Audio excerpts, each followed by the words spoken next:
There is an episode of Family Guy where Brian Griffin, the family dog, stands up in a courtroom under oath and tells the judge that Meg is not Peter's biological daughter. He says her real father is a man named Stan Thompson. He says it out loud. Peter agrees with him. The line is not a joke. It is not a cutaway. It is real, on-screen, official. And the show has never brought it up again. For more than 20 years, everyone in the Griffin family has known the truth, except Meg. That is not a plot hole the writers forgot about. That is a plot hole the writers chose to ignore. And it is one of dozens just like it. Tonight, we are going through every major plot hole Family Guy has ever produced. Father retcons, fake deaths, a pregnancy that lasted 10 years, a dog with 3 origin stories. Welcome to Red Umbrella. Let's begin. The two fathers of Peter Griffin, Francis, Mickey, and the retcon that broke a family tree. To understand how deep this one goes, you have to start at the beginning. The very first seasons of Family Guy give us Francis Griffin. He is Peter's father. That is what the show tells us for years. Francis shows up for the first time in a season 2 episode called Holy Crap, which aired in 1999. He is cold. He is angry. He is a strict Catholic who thinks Peter is a disappointment. He lives in a retirement home and he treats Peter like something stuck to his shoe. The whole episode is built around the idea that this man is Peter's dad and that their relationship is broken. Peter wants his father's love. Francis refuses to give it. Francis comes back in later episodes. He shows up in Peter's flashbacks, in Peter's memories, at family events. Every time the show needs to talk about where Peter came from, Francis is there. He is not a one-time joke. He is a recurring character, woven into Peter's backstory across multiple seasons and multiple writers. Peter calls him dad. Lois calls him dad. Chris, Meg, and Stewie call him grandpa. Now here is where it starts falling apart. 6 seasons later, the show airs an episode called Peter's Two Dads. This is Season 5, Episode 10, from February 2007. The episode begins with Meg's birthday party. Peter gets drunk. Peter tries to ride a unicycle down the stairs. Peter crashes into Francis, and Francis dies. His last words, said right to Peter's face in the hospital, are that Peter is a fat, stinking drunk. That is the end of Francis Griffin. Now, a normal show would stop there. A normal show would give Peter a grieving episode and move on. Family Guy does something different. Family Guy decides that Francis was never Peter's real dad in the first place. After Francis dies, Brian tells Peter to go see a hypnotherapist. Under hypnosis, Peter remembers that Francis had told him many times that he was not his biological father. Peter had never really processed these memories before, but now they come flooding back. Peter goes to his mother, Thelma, and asks her who his real father is, and Thelma tells him the truth. She had an affair with an Irishman named Mickey McFinnigan while on vacation in Ireland, and Mickey is Peter's actual biological dad. So Peter and Brian fly to Ireland. They find Mickey in a small village pub. Mickey is a drunk. Mickey is loud. Mickey looks almost exactly like Peter, just with a beard and wilder hair. At first, Mickey refuses to believe Peter is his son, so Peter challenges him to a drinking contest. Peter wins, and Mickey accepts him as blood. This is where the show flips its own story on its head, because for 6 seasons, every single time we saw Peter's family history, Francis was the dad. Francis raised him. Francis was in the flashbacks. Francis was the reason Peter had the personality he has. And now the show is saying, actually, none of that matters because Peter does not share any of Francis's DNA. Peter got all of his traits from Mickey. That is why Peter is a fat drunk. That is why Peter is the way he is. Not because of how Francis raised him, but because of Irish blood. Okay, on its own, this would just be a soap opera style twist. Shows do this kind of thing all the time. A character finds out their real dad is someone else. Fine. But this is where the plot hole opens up. Because across the first 5 seasons of Family Guy, the show built an entire extended family tree on Peter's side. Not a small one, a huge one. Peter has cousins. Peter has uncles. Peter has ancestors. And every single one of them carries the Griffin last name. And every single one of them looks exactly like Peter. The most famous example comes from a season 3 episode called Peter Griffin, Husband, Father, Brother. In that episode, Peter discovers that one of his ancestors was a black slave named Nate Griffin, who lived in the 19th century. Nate Griffin looks exactly like Peter. Same face shape, same body, same mannerisms. The whole story only works because Nate is Peter's direct blood ancestor on the Griffin side, except under the new rules set by Peter's two dads, Nate Griffin cannot be Peter's ancestor at all, because Peter is not a Griffin by blood. Peter is a McFinnigan. Francis is the one with the Griffin bloodline. Peter just has his name. And it is not just Nate. Family Guy has shown us a whole gallery of Peter's Griffin relatives relatives over the years. There is a pilgrim griffin. There is a cowboy griffin. There is a Roman griffin. There is a prehistoric cave griffin. There is a medieval griffin. The running joke is that Peter's family goes back through every era of human history, and every single one of them is a fat, loud, stupid version of Peter himself. After the retcon, none of these people should look like Peter. None of them should share his face. None of them should share his body. Because Peter does not carry the Griffin genes. He carries the McFinnigan genes. If you ran Peter's DNA against any of these historical griffins, it would come back as a stranger. The show never fixes this. It just keeps going. In later seasons, the show still uses the same joke. It still shows Peter's ancestors as people who look exactly like Peter. It still calls them griffins. It still treats them as his blood. Nothing about Peter's two dads is ever allowed to actually change anything. And the Mickey McFinnigan story itself is also a plot hole, because Mickey only has one son on screen. That is Peter. Mickey lives in a tiny Irish village. He is a town drunk. He never left. So where did all the identical-looking griffin ancestors come from, if not from the griffin side? The math does not work. You cannot have a family full of fat, Peter-faced men stretching back 1,000 years, and also have Peter only share blood with a man living in Ireland in the 1960s. One of those things has to be false. The show wants both to be true. Now we have to add another layer, because Family Guy already had an even earlier contradiction built into Peter's origin story, before Peter's two dads even aired. Going back to season 6, there is an episode called Padre de Familia. In this one, Peter finds out that he was actually born in Mexico. His mother Thelma, the same mother we just talked about, tried to get an abortion while on a trip to Mexico City. Something went wrong with the procedure, and she gave birth to Peter on the spot. She then smuggled the baby back into the United States, which means Peter is, by birth, an undocumented immigrant. He is not even legally American. Think about what this means for the full timeline. Thelma is pregnant with Peter. She travels to Mexico. She gives birth. She sneaks the baby home to Rhode Island. And then, somewhere in this timeline, she also has an affair with an Irishman in Ireland who is the baby's actual father. So Thelma got pregnant in Ireland, or with an Irishman, then went to Mexico to try and end the pregnancy, then gave birth there by accident, then smuggled the baby into the United States, and then raised him with her husband Francis, who she had told the baby was his biological dad. The problem is, in the original Holy Crap episode, Peter talks about growing up in Providence, Rhode Island, under Francis. His whole childhood is portrayed as an American Catholic childhood. No one mentions Mexico. No one mentions Ireland. No one mentions that Peter was smuggled across a border as a newborn. The Mexico storyline and the Ireland storyline were added on top of an already finished childhood, and they do not fit inside it. There is also the name problem. In a later episode, Quagmire's mom, it is revealed that Peter's actual legal birth name is Justin Peter Griffin. Not Peter, Justin. Nobody has ever called him Justin across more than 2 decades of the show. His wife does not call him Justin. His friends do not call him Justin. His kids do not call him Justin. The show drops this detail and then walks away from it like it never said it. And the biggest sign that the show knows it has made a mess of this is the way Mickey McFinnigan himself gets used afterward. In Peter's two dads, the whole point is that Peter has finally found his real father, and they bond, and there is an emotional moment where Peter sings an Irish song with him in the pub. This is meant to be a huge emotional turning point for Peter. After that episode, Mickey barely shows up again. He gets a brief mention in a later Quagmire episode. He shows up in archive footage, but he never becomes a real recurring character the way Francis was. The show just used him for one big twist and then shelved him. Meanwhile, Francis, the man the show spent 6 seasons building up as Peter's dad, keeps showing up after his death as a ghost. In Family Guy, his ghost comes back to tell Peter to stop being Jewish. In Coma Guy, he appears in a hallucination. The dead fake father is more present in Peter's life than the living real one. And in even later seasons, the show quietly forgets the whole thing. Episodes make reference to Peter being a Griffin, to the Griffin family line, to Peter's ancestors, to Peter being Irish because of the Griffin side rather than the McFinnigan side. Peter will mention his dad in a cutaway, and the person he is picturing is Francis, not Mickey. The McFinnigan retcon is treated like a dream the show half remembers having. This is the pattern that is going to come up over and over in this video. Family Guy does not just have small mistakes. It does not just have little details that do not match up. It has huge, load-bearing pieces of its own story that have been openly contradicted, and then the show just keeps going, like nothing happened. Peter has 2 fathers. Both of them are canon. Neither of them makes sense alongside the other. And the entire extended family of Griffins that Peter supposedly descends from is a genetic impossibility under the show's own rules. Peter's origin story is a tangle. He was born in Mexico, but raised in Rhode Island. His legal father was Francis Griffin, but his blood father was Mickey McFinnigan. His real first name is Justin, but nobody ever calls him that. His ancestors are a line of fat, loud griffins stretching back through history, but he does not actually share their blood. You cannot pull any of these threads without the others unraveling. The show has simply chosen not to pull them. Before we move on, if you're enjoying this analysis, please consider subscribing. It helps the channel tremendously. And if you think that is strange, wait until you hear about the dog. Because Peter is not the only member of this family with a confused origin story. Brian Griffin has at least 3 of them, and one of those stories has him showing up in the Griffin family photo album as a puppy, years before the episode that is supposed to be the day he met them. Section 2. Brian's 3 origin stories: Stray, Texas Farm, and the puppy who was always there. If Peter has 2 fathers, Brian has 3 different lives, and each one cancels out the other 2. Let's start at the beginning, because Brian's first origin story is the one the show itself calls official. It comes from a season 1 episode called Brian, Portrait of a Dog from 1999. This is where Family Guy tells us, clearly and on screen, how Brian ended up living with the Griffins. In the flashback, we see Peter driving down a road in Rhode Island. On the side of that road is a homeless Brian, fully grown, washing car windshields for spare change. Peter feels bad for him. Peter stops the car. Peter offers Brian a home. Brian accepts. That is it. That is the story. A grown adult dog living on the street gets picked up by Peter and brought back to the Griffin house. No family, no history, no past owner, just a stray Peter rescued one day in Quahog. This story is treated as real for years. It is referenced in later episodes. It is used to explain why Brian feels such loyalty to Peter. Peter is the one who saved him. Peter took him off the street. That is the bond. Then season 2 comes along, and the show decides to rewrite the entire thing. The episode is called Road to Rhode Island. It aired in May 2000, and it gives Brian a completely new backstory. In this one, Brian was born on a farm in Austin, Texas. His mother was a dog named Biscuit. His father was a guard dog named Coco. He was part of a litter. When Brian was very young, only a few weeks old, he was taken away from his mother. Brian spent years believing she had abandoned him, which the show says is the reason he has so many emotional problems as an adult. Brian then somehow made his way from Texas all the way up to Rhode Island. He ended up attending Brown University, which is a real Ivy League college in Providence. He did not graduate. He was one class short of his degree. And after leaving Brown, he became the stray that Peter found on the side of the road in the first origin story. Now, on the surface, these 2 stories can kind of fit together. You can sort of squint and say, okay, maybe Brian had this whole Texas childhood, then this whole college experience, then he became homeless, and then Peter found him. The timeline is weird, but you can make it work if you really want to.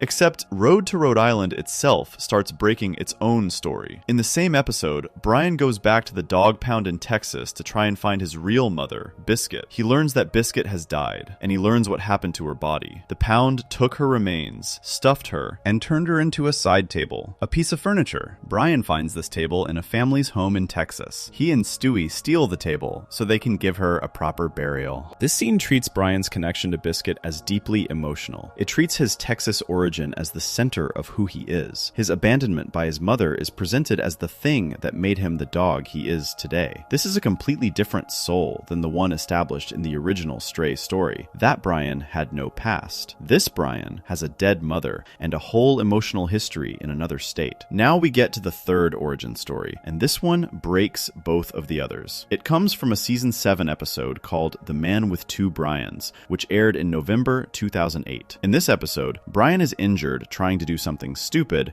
and Peter decides to replace him with a new dog. The new dog is named New Brian. The family has to decide which Brian they want to keep. In the middle of this episode, the Griffins sit down to watch old home videos. They pull out a box of family tapes, the kind that parents record of their kids growing up. And in these videos, we see Peter as a young man, Lois as a young woman, their kids as babies, and right there in the same home videos is Brian as a puppy, already living with the family. This is a direct on-screen contradiction. The original Portrait of a Dog story says Peter found Brian as a full-grown adult stray just 2 or 3 years before the show started. The Road to Rhode Island story says Brian was born in Texas and only came to the Griffins after college and a period of homelessness. But these home videos from two Brians show Brian as a tiny puppy puppy in the Griffin family house with a young Peter and Lois at a time that would be decades before either of the other stories could have happened. The show never addresses this. Nobody in the episode says, wait, Brian was not a puppy when we got him. Nobody says, this does not match what we told you before. The home video just plays. And the show moves on. So now we have 3 Brians. First Brian is the adult stray picked up off the road in Rhode Island 3 years before the show started. Second Brian is the Texas farm puppy taken from his mother, raised elsewhere, sent to Brown, and then became the stray. Third Brian was raised inside the Griffin house since he was a puppy, years before either of the other 2 stories could have happened. Only one of these can be true. The show says all 3 are true. That is the plot hole. And it gets worse, because Brian's age is a whole separate contradiction on top of his origin. In a season 2 episode called Brian in Love, Brian states his age directly. He says he is 7 years old, and if he plays his cards right, he has about 7 more years left. That is a dog's normal lifespan. 7 years old, maybe 14 if he is lucky. Clear, simple, factual. Then, in The Man with Two Brians, he is said to be 8 years old. Okay, a year passed. That makes sense. Except Family Guy runs on what is called a floating timeline, which means the show itself does not really age. Years pass in the real world, but on the show, everyone stays roughly the same. So Brian being 7 in one episode and 8 in another is already weird, because no real time is supposed to have gone by. And then, in later seasons, the show starts joking about Brian being much, much older. In one episode, the guys at the bar are complaining that they cannot drink because some of them are too young. Brian is actually allowed to drink, the joke goes, because in dog years, he is 56. That puts him somewhere around 8 real human years old, but still older than everyone else in the room. Except then Quagmire's age gets brought up in the same bar scene, and it does not add up. We will get to Quagmire's age problem in a later section. But the point is, Brian's age keeps shifting depending on what joke the writers want to tell. He is 7, he is 8, he is 56. He is sometimes presented as having memories that go back decades, including hanging out with artists in the 1970s, which would make him old enough to be a grandfather dog. Let's go back to the home video problem, because it is the biggest one and it deserves more time. The Man with Two Brians shows puppy Brian in the Griffin house. Okay, now think about when those home videos would have been filmed. Peter looks young, Lois looks young, their kids are babies in the footage. Meg is the oldest Griffin child, and she is a teenager when the show starts. So the home videos would have to be filmed at least 15 years before the present day of the show, which means, according to these videos, Brian has been with the Griffins for 15 or more years, which means the stray origin story is a lie, because Peter could not have picked Brian up on the side of the road just a couple years before the show started if he had been with the family for over a decade already. And it means the Texas farm origin story is also a lie, because Brian could not have grown up on a farm in Austin and gone to Brown University if he was a puppy in Rhode Island the whole time. The only way to make any of this work is to say that one of the stories is fake. The show refuses to do that. All 3 are presented as real. All 3 are part of Brian's background. None of them match. There is another detail here that is worth mentioning. In a later episode called Send in Stewie, Please, which is mostly about Stewie, Brian is briefly referenced in a way that treats him as if he has been with the family all along, since before Stewie was born. This supports the home video version of events, but it still does not explain the other 2 origins. And this does not even touch the Brian death problem, which we are going to cover in its own section later, because when Brian dies and comes back to life, the show adds yet another layer of confusion on top of everything we are talking about right now. Here is the pattern. Family Guy treats Brian's backstory like a buffet. The writers pick whichever version fits the joke they are telling that week. If they need a sad story about a dog losing his mother, they pull out the Texas farm story. If they need a story about a stray being rescued, they pull out the Portrait of a Dog version. If they need home video footage for a gag, they put Brian in as a puppy, whether or not that matches anything else. None of this is an accident. The show knows it is doing this. In the episode called Back to the Pilot, which we will cover later, Brian and Stewie actually time travel back to the first episode of the series. They stand outside the old Griffin house and watch their younger selves. Stewie makes fun of how different everything looked back then. Brian makes fun of how strange the old jokes were. The show is openly laughing at its own past. It does not care if things line up. It just wants the joke. But for a sleep essay, for someone sitting there watching this for the 5th time, those inconsistencies stack up, and when you notice them, they get louder. Because think about what Brian's story is supposed to mean. Brian is presented as the thinking voice of the Griffin household. He is the one who reads, he is the one who writes novels that never get published, he is the one who talks about politics, he is the one who goes to therapy.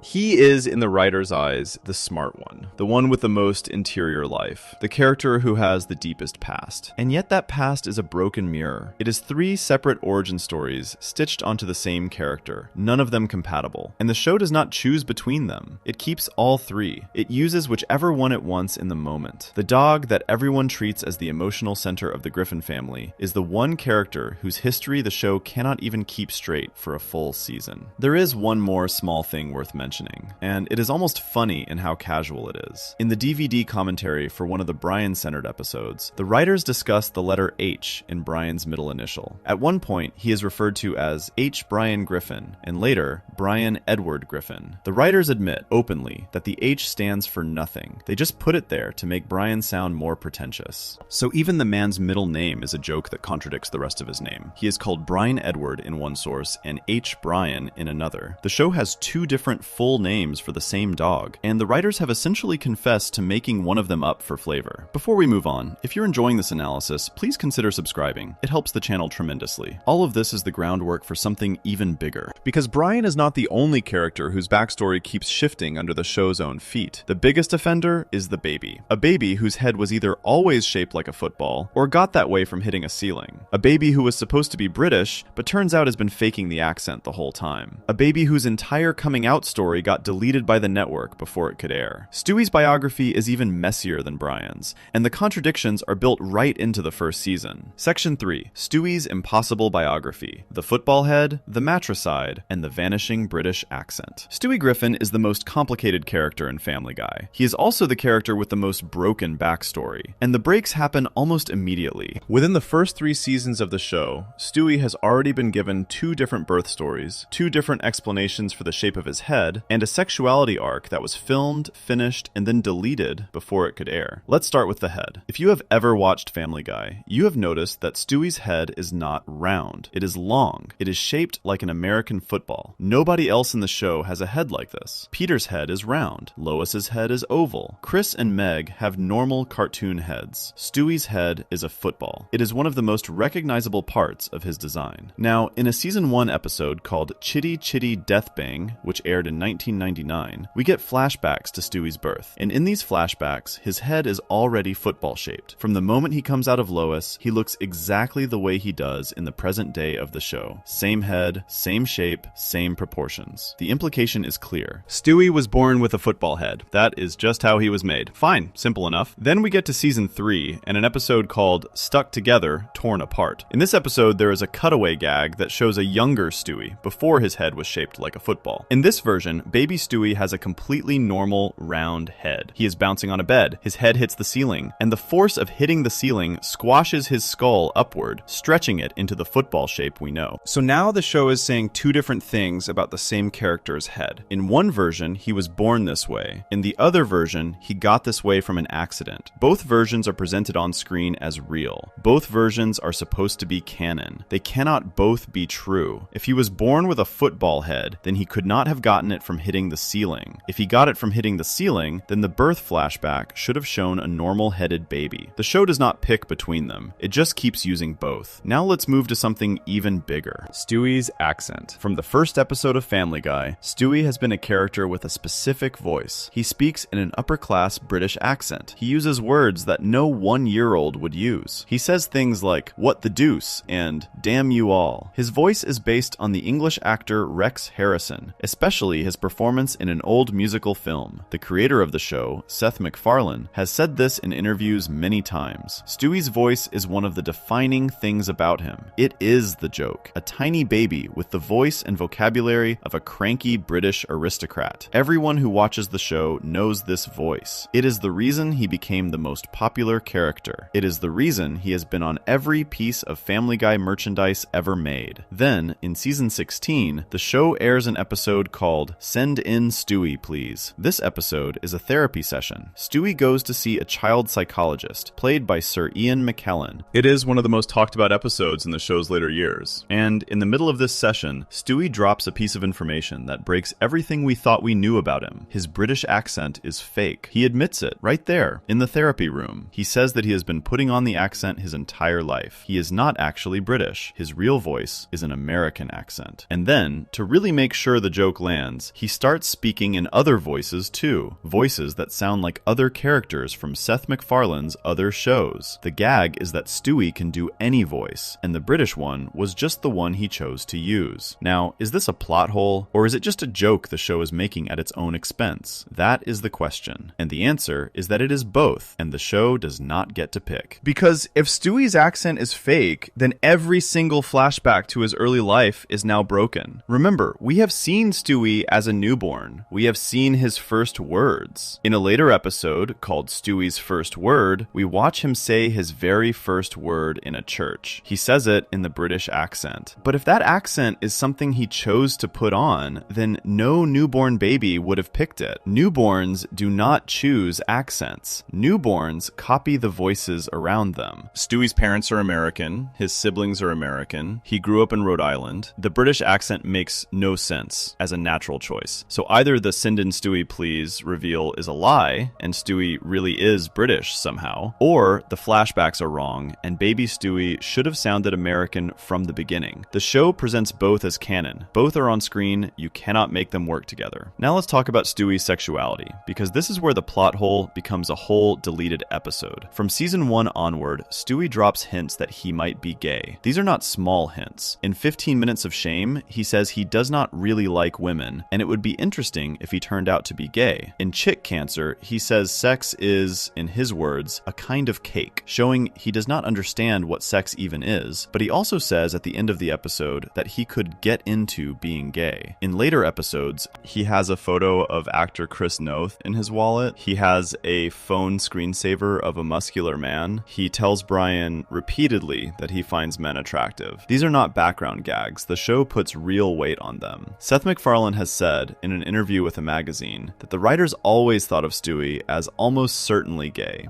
They wrote him as a gay character. They just kept it ambiguous because they liked having the option to write jokes from both sides. Here is where it gets interesting. In the early years of the show, the writers actually wrote, animated, and finished an episode called Queer is Stewie. In this episode, Stewie was going to come out of the closet, officially, as gay. This was going to be the moment where the show finally answered the question it had been teasing for 3 seasons. And then the show got canceled. Family Guy was canceled for the first time in 2002, after its 3rd season. The Queer is Stewie episode was never aired. It just sat there, finished but unused. When the show came back in 2005, the writers decided to scrap the whole idea. They did not want to lock Stewie into a single identity anymore because they felt the ambiguity gave them more jokes. So the episode was shelved permanently. Parts of it were later reworked into a different episode where Stewie meets his future self, but the coming out story itself was removed. This creates a weird situation for the show's canon. An episode was made in which Stewie was officially gay. That episode was never broadcast. So is it canon or not? The writers talked about it openly. They described what happened in it. Fans know about it, but it never aired. The show instead kept Stewie ambiguous for another 15 years, until Send in Stewie Please finally hinted at an answer without giving one. And the answer in Send in Stewie Please is strange too, because at the very end of the episode, after revealing his accent is fake, Stewie also reveals that he feels alone, afraid nobody will like him, and that he has been hiding his real self. The show presents this as a serious moment, but then Stewie chooses to keep hiding. He does not come out. He puts the accent back on. He walks out of the therapy office, pretending to be the same old Stewie. The show treats this as sad, not funny. And then, in every episode after, he is back to normal. The therapy session is never mentioned again. The emotional weight just disappears. Now let's look at the biggest plot hole in Stewie's history. The 2-episode story where he actually succeeds in killing Lois. In season 6, the show airs a 2-parter called Stewie Kills Lois and Lois Kills Stewie. For the entire run of Family Guy up to this point, Stewie's main joke has been that he wants to kill his mother. He builds weapons, he makes plans, he fails every time. It is the running joke from the pilot episode onward. So when the show announced that these 2 episodes would actually show Stewie succeed, it was a huge deal. Fans expected a real change. In the first part, Stewie murders Lois on a cruise ship. She falls overboard. She is presumed dead. Stewie celebrates. He then tries to take over the world. Peter is arrested for her murder, put on trial, and found guilty. At the end of the first episode, Lois walks into the courtroom, alive, and accuses Stewie of trying to kill her. She had survived. left. In the second part, Stewie and Lois have a massive, drawn-out fight. Stewie finally kills her for real. Then Peter, Chris, Meg, Brian, and the gang hunt Stewie down. Stewie kills most of his family. He declares himself the ruler of the world. He seems to have won. And then, at the very end of the second episode, the camera pulls back. We find out the entire two-part story was a simulation. It was a computer program that Stewie had been running to test whether his plan would work. None of it really happened. Everyone is fine. Lois is alive. Peter is alive. Stewie is back in his crib, annoyed that the simulation showed him failing, because Lois came back to catch him. This is the cleanest example of the show writing a huge storyline and then just deleting it with one line of dialogue. The two episodes were promoted heavily. They were built up as a major event, and when the moment came, the show just said, actually, none of this counts. It was all fake. Move on. The writers of the show have admitted this was a cop-out. They say they did not know how to end the story, so they made it a simulation. But from a continuity point of view, it means the show openly erased 2 full episodes of its own history. Characters died. Cities were destroyed. Stewie ruled the planet, and then a voice said, just kidding, and everything went back to normal. No memories were kept, no consequences stuck. Stewie has a similar problem with his body and his age. He is meant to be a baby, 1 year old. That is the joke. And he has stayed 1 year old for more than 20 real-world years, which fits the show's floating timeline. But then, in specific episodes, he ages. In Life of Brian 2, Revival Reversal, which aired in season 16, he finally turns 2. That is 15 seasons after his first birthday, which means he was 1 year old for roughly 15 years of the show, and then aged 1 year in a single episode for no real reason. After that episode, he is sometimes still treated as 1, sometimes as 2, depending on what the joke needs. And his language keeps shifting too. He has been shown multiple times to not know what sex is. In Chick Cancer, he thinks sex is a type of cake. In a later episode called Valentine's Day in Quahog, he is horrified when he accidentally walks in on his parents having sex because he does not understand what he is seeing. But in other episodes, Stewie talks about sex in great detail, fantasizes about specific acts, and shows clear knowledge of how relationships work. He cannot both understand sex completely and also think it is a kind of cake. All of these problems stack up on each other. His head has 2 origin stories. His accent is either real or fake, and the show has shown both. His coming out was written and deleted. His murder of Lois was written and deleted. His age is frozen for 15 seasons and then jumps. His sexual knowledge changes based on the episode. Almost nothing about Stewie is stable, and yet he is the most popular character the show has ever produced. He is on more merchandise than anyone else. He is getting his own spin-off, which was announced recently. He is the face of Family Guy, and the face of Family Guy has a biography that the show has contradicted more times than any other character. Before we move on, if you're enjoying this analysis, please consider subscribing. It helps the channel tremendously. The Stewie problem is bad enough on its own, but it is nothing compared to what happened in a courtroom in season 3, when Brian stood up under oath and said that one of Peter's children is not actually Peter's child at all. He named the real father. He gave the man's full name. And then the show spent the next 20 years pretending it never happened. Section 4. Meg's real father is Stan Thompson, and the show just walked away. In a season 3 episode called Screwed the Pooch, which aired in November 2001, Brian gets into a custody battle. He has, through a series of events most people would rather not think about, fathered a litter of puppies with Seabreeze, the prize-winning greyhound owned by Lois's father, Carter Pewterschmidt. Carter wants the puppies. Brian wants the puppies. The whole thing ends up in a courtroom, with a judge deciding whether Brian is a fit father. Peter, trying to help Brian, testifies on his behalf. He tells the court that Brian is an amazing father, that Brian knows everything about children, that Brian knows things that not even Peter, a biological father of 3, knows about his own kids. Peter then tries to prove this by asking Brian a series of questions about the Griffin children, things only a really attentive dad would know. Brian answers each one perfectly. Peter asks what Stewie's favorite bedtime story is. Brian answers Goodnight Moon. Peter asks what Chris's favorite ice cream flavor is. Brian answers. Peter asks about other small details. Brian gets them all right, and then Peter asks the final question. He asks, and what is Meg's real father's name? Brian answers without hesitation. He says the name Stan Thompson, and Peter, in front of the whole courtroom, says, "All right, pal," and celebrates that Brian knew the answer. That is the scene. That is how it happens. No joke punchline follows. No reveal reveal that Peter was making a sarcastic guess. No cutaway, no reset. The courtroom moves on. Brian wins the custody case. The episode ends. Meg is in the same room during this exchange. She is sitting right there, but Meg is wearing headphones. She is listening to music on her Discman. She does not hear a single word of what Brian and Peter just said. The audience hears it. The judge hears it. Everyone in the courtroom hears it. The only person in the Griffin family who is in the dark is Meg herself. This is the plot hole. The show has told us, on screen, in a courtroom, under oath, that Meg is not Peter's biological daughter. Her real father is a man named Stan Thompson. Peter knows this. Lois knows this. Brian knows this. Even Chris and Stewie seem to know, because in later episodes, the rest of the family quietly references Stan Thompson as if they are in on the secret. In a season 7 episode called Not All Dogs Go to Heaven, Brian is arguing about religion with the rest of the family. During the argument, he points out that if there were no God, then Meg would already know the truth about Stan Thompson. The rest of the family immediately shushes him. They know. All of them know. The only person who does not know is Meg. In the season 5 episode, Peter's Two Dads, which we talked about earlier, there is a moment where Peter connects his own situation to Meg's. He says out loud, "This is just like me and Stan Thompson." He says it in front of Meg. He then panics, realizing he has just accidentally revealed the biggest secret the family has been keeping. So he pulls out a device, like the one from the Men in Black movies, and wipes Meg's memory of what he just said. That memory wipe is treated as a joke, but it is a joke built on top of a plot that the show refuses to resolve. Here is why this is such a massive plot hole. Family Guy is a show that talks about everything. It makes jokes about death, religion, war, race, politics, celebrity scandals, and every taboo subject a cartoon can touch. It is not a show that shies away from a storyline. If the writers wanted to do a full episode about Meg finding out she was not Peter's real daughter, they could have done it any time in the last 20 plus years. They have not. Stan Thompson has never appeared on screen. Not once. The show has not shown his face. It has not given him a voice. It has not told us where he lives, what he does, how Lois met him, or why he left. He is a name in a courtroom and nothing else. He exists only as a punchline that the show keeps almost telling, but never finishing. The question this opens up is enormous. If Meg is not Peter's biological daughter, then the entire relationship between Meg and Peter across the show is different. Every time Peter has been mean to Meg, and he has been very mean to Meg over hundreds of episodes, we now have to ask whether that cruelty has a different meaning. Does Peter know she is not his? Is that why he treats her the way he does? Or does he genuinely love her as a daughter, and the Stan Thompson thing is just not important to him? The show does not answer. It just drops the bomb and walks away. And here is where it gets even messier, because Meg's birth, across the history of the show, is told to us in at least 4 completely different ways. The first version is in a season 1 episode called I Never Met the Dead Man. In that episode, we see a flashback to Meg being born. Peter is disappointed when the doctor tells him it is a girl. He asks the doctor to check again. It is played as a joke. In this flashback, Meg is a normal baby, born to Peter and Lois at a hospital. The second version comes from a much later episode, Friends Without Benefits. In that one, it is revealed that Meg was born with her heart on top of her head, and she wears her pink hat to hide it. This is almost certainly a cutaway gag that is not meant to be taken seriously, but the show treats it as a full reveal. Nobody in the scene says, "This is a joke, do not take it literally." It is just shown. The third version is in A Fistful of Meg. In that episode, we see Peter at the hospital the day Meg was born, filling out her birth certificate. Peter writes her name as Megatron Griffin. Megatron, like the Transformers villain. Then later, off screen, Lois changes the name to Megan, which is what everyone calls her now. Meg's full name, by this account, is Megatron. That has never been mentioned in any other episode. The fourth version is the darkest one. It comes from a season 11 episode called Ratings Guy. In a cutaway gag, Peter and Lois remember fondly the time they took baby Meg to the local fire station, not to visit, to abandon her. In the old American custom of the safe haven law, which lets parents leave unwanted babies at fire stations without legal trouble. Peter and Lois are shown trying and failing to leave Meg there. The fire station refused to take her, and they had to bring her home. So in 4 separate episodes, we have 4 separate stories of Meg's birth and early life. She was a normal baby, born to Peter and Lois. She was born with a heart on her head. She was originally named Megatron. She was almost abandoned at a fire station as a newborn. And through all of this, one courtroom scene in season 3 has already told us that Peter is not her biological father anyway. The show cannot keep track of this character. And that is before we even get to how old she is. Meg's age is another tangled mess. At the start start of the show, she is 16. In early seasons, that is her established age. Then, in a season 5 episode called Peter's Two Dads, which is the same episode where the Stan Thompson reference gets blurted out, Meg turns 17. She has a birthday party. Peter and Lois mess up the cake, getting her age wrong. She is officially 17 at the end of that episode. Then, in a season 10 episode called Meg and Quagmire, Meg turns 18. She has a big storyline about being legally an adult. She celebrates her birthday. She is, canonically, 18 years old. But in every episode after that, Meg is still treated as a teenager living at home. She still goes to the same high school, James Woods High. She has not graduated. She is still a minor in many storylines. Her sister and brother's ages around her have barely budged. Chris has gone from 13 to 14 at most across the show's run. Stewie has stayed 1 year old for more than 15 seasons before the single jump to 2. The math does not work. If Meg is 18 and Chris is 14, then Chris should be older, not younger. Meg was originally 2 years older than him, but at some point the gap stretched out to 4 years, and then the gap closed back up. None of the kids' ages line up across the show's run. Let's go back to Stan Thompson, because he is the heart of this plot hole, and the show has given us just enough details to make it worse. Stan Thompson has been referenced in a few other episodes besides Screwed the Pooch. He is mentioned in Not All Dogs Go to Heaven, as we already covered. He is referenced in passing in a couple of other episodes as background detail. Every time, he is a name that the family knows, but Meg does not. Every time, the reference is treated as canon. The show is not kidding about this. They really have decided that Peter is not Meg's biological father, and they really have decided to never do anything about it. There is only one real moment where the show seems to walk it back. In Not All Dogs Go to Heaven, Brian tells Meg that she looks like Peter. This is meant to be a nice comment, to make her feel better about herself. But if Meg looks like Peter, and Peter is not her biological father, then what the show is saying is that Meg coincidentally resembles the man who raised her, even though her real dad is someone else. Some fans have used this line to argue that Stan Thompson is not really her dad, and Peter is. Others say Brian was just lying to be nice. The show does not tell us which. And here is the thing that makes it a real plot hole and not just a joke. Family Guy has resolved way bigger mysteries than this. The show killed off a main character and brought him back. The show has done hundreds of flashbacks to unpack Peter's childhood. The show has done entire episodes devoted to exploring Quagmire's past, Joe's past, even minor characters like Herbert and Mort. But the one thing the show has refused to touch across more than 20 years is the question of who Meg's father actually is. There is also a smaller, related plot hole that is worth mentioning. In an episode called Regarding Carter, there is a throwaway line that suggests Chris was adopted. It is a single line. The show does not build on it, but it sits there in the dialogue, technically canon, waiting for someone to notice. Between that and Stan Thompson, only Stewie is confirmed to be a biological Griffin child. And even Stewie's parentage has been picked at by fans because of a weird subplot involving a man on a film set who looks and sounds exactly like him. The show has mostly shut that one down, with the existence of Stewie's half-brother Bertram, who was created from Peter's donated genes. So Stewie is Peter's, probably. Chris might be adopted. Meg has a different biological dad. That means out of 3 Griffin children, only one can be confirmed on screen to actually belong to Peter. The other 2 have serious canon doubts attached to them. A family named the Griffins, on a show called Family Guy, may only have one actual Griffin child. And the writers have said in interviews over the years that they have no plans to ever reveal the truth about Meg. They know it is out there, they know fans talk about it, they just do not care. It is a throwaway joke that got too big, and the show has decided it is easier to ignore it than to explain it. Before we move on, if you're enjoying this analysis, please consider subscribing. It helps the channel tremendously. But there is another character whose backstory is just as broken as Meg's, and whose contradictions are even more baffling. Because at least with Meg, the show forgot on purpose. With this next character, the show cannot seem to decide how old he is, even though it has shown us his driver's license. He is apparently 61 years old. He also went to high school with Peter in the 1980s. He also had a sexual encounter as a young man in 1986. You cannot do math on this character's life without the numbers breaking in half. Section 5. The Quagmire Age Problem. 61 years old, dating Peter's high school classmates, and a father who isn't older than him. Glenn Quagmire is Peter's next-door neighbor. He has been there since the first episode of Family Guy. He is a pilot. He is loud. He is obsessed with women. And according to the show itself, he is 61 years old. We know this because the show told us directly on screen. In a season 7 episode called Fox E-Lady, which aired in 2009, Peter, Joe, and Quagmire are sitting together comparing their driver's licenses. Peter looks at Quagmire's license and sees something shocking. The birth date on the license makes Quagmire 61 years old. Peter is stunned. He asks how this is possible because Quagmire does not look 61. He looks like he is in his 30s or 40s. Quagmire explains his secret. He says he keeps himself looking young by eating carrots. A lot of carrots. He grinds them into juice. He eats them raw. And, he adds with a smile, he sometimes inserts them into his body in ways that are not appropriate to describe here. Okay, so Quagmire is 61 years old. That is now canon. The show has made it official by putting it on a physical piece of identification. Fine. Here is where it falls apart. Peter Griffin is, in most episodes, around 42 or 43 years old. In some flashbacks, he is shown to have been 18 in 1984. That is when he was supposedly in high school. That flashback comes from a season 5 episode called Meet the Quagmires, which aired in 2007. And in that episode, we see Peter in 1984 hanging out with his best friends from that era. Cleveland is there, Joe is there, and Quagmire is there too. Quagmire is shown as a young man, the same age as Peter. They are 18-year-old friends, partying together in the 1980s. They go on double dates. They chase girls together. They are in the same social circle. They are contemporaries. But wait, if Quagmire is 61 years old in 2009 and he was 18 in 1984, then the math does not work. Someone who was 18 in 1984 would have been born around 1966. That person would have been 43 in 2009, not 61. So either the Meet the Quagmires flashback is wrong, or the Foxy Lady driver's license is wrong. You cannot have both. If you try to go the other way, and you say the driver's license is correct, then Quagmire was born around 1948, which means in 1984, when Peter was 18, Quagmire would have been 36 years old. A 36-year-old man hanging out with a group of teenage friends, going on dates, drinking with them, chasing the same girls. That is not a friendship. That is something else. The show does not explain this. It just shows us both versions and expects us to not notice. It gets even worse. In a later episode called A Fistful of Meg, which aired in season 12, we get a flashback from Quagmire's own life. In this flashback, Quagmire recounts a sexual encounter he had with a woman named Tracy Bellings. The flashback is set in 1986. Quagmire in the flashback looks like a young man, late teens or early 20s. If Quagmire was really born in 1948, then in 1986 he would have been 38, a full-grown adult man, not a young guy. But the show draws him in the flashback as young. His hair is full, his face is tighter, he is clearly meant to be in his prime. So now we have 3 different versions of Quagmire's age. He is 61 according to his license, he was 18 in 1984, he was a young man in 1986. These are 3 different birth years. The show uses whichever one fits the joke it needs in a given episode. Then we get to the father problem. In a season 8 episode called Quagmire's Dad, we meet Glenn Quagmire's father for the first time. The father is a war hero, a decorated military man named Dan Quagmire. He shows up to visit his son, and the first thing you notice about Dan Quagmire is that he does not look much older than his son Glenn. Now, fathers and sons in cartoons usually have a pretty big age gap. Peter's father Francis looked much older than Peter. He was gray, he was hunched, he used a cane, he lived in a retirement home. That is the typical way cartoons show a father who has aged into his late 70s or 80s. Dan Quagmire does not look like that. He looks like a man in his 50s or 60s, which, if Glenn is 61, would mean Dan had Glenn when he was very young, like unbelievably young, 10 or 12 years old young. That is the only way the math works if we accept the 61 age on the license. And then, in a later episode called Trans Fat, which deals with Dan Quagmire having gender reassignment surgery and becoming Ida Davis, there is a line where Ida mentions having had the surgery at age 61. This comes after the Fox Y Lady episode, where Glenn is already 61, which means, at the time Ida has the surgery, Glenn's father is only as old as Glenn already is, a 61-year-old man and his 61-year-old father.